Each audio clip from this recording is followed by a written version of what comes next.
we're delighted to introduce you to our latest addition to Cannon Hall Farm.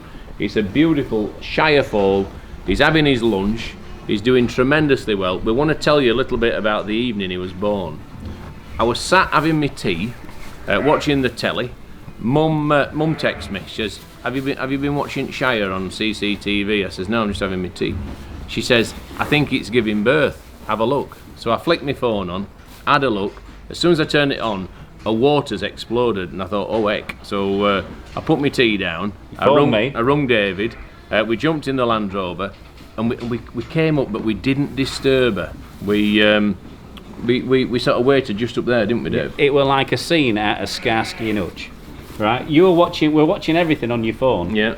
And when this little guy started to come out, can't go into too many details because it's going to be on springtime. We sped into action, didn't we, Rob? Yeah, we did.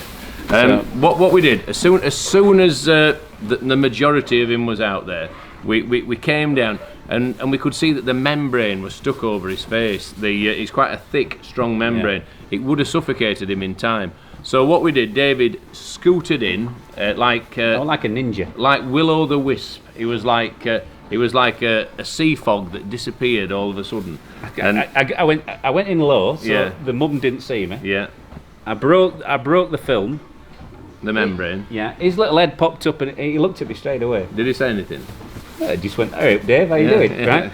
And then I went out again low, so I didn't disturb her because she got to stay down, hasn't she, Rob? And she's got to pump the blood through the cord. Luckily, Ruth briefed us thoroughly on what the birth of a Shire horse should look like.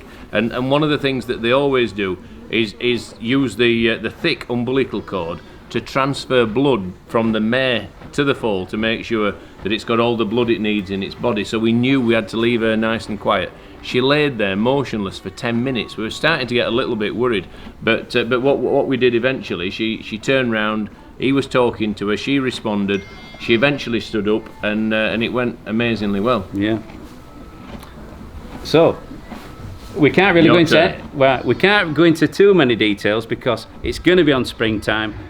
There was a little bit of uneasiness getting the foal up and drinking, but you can see all that on springtime on the farm. Basically, his legs are so long and they've been cooped up inside mum's womb. Do that one more time. What?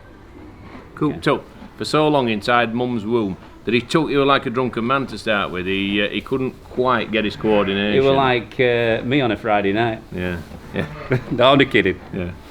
So eventually we managed to stand him up, we held him steady, we got that vital colostrum into him, and as you can see now, he's going from strength to strength. He's having a wee, and he's doing really, really well. We absolutely love him, we couldn't be more pleased with him.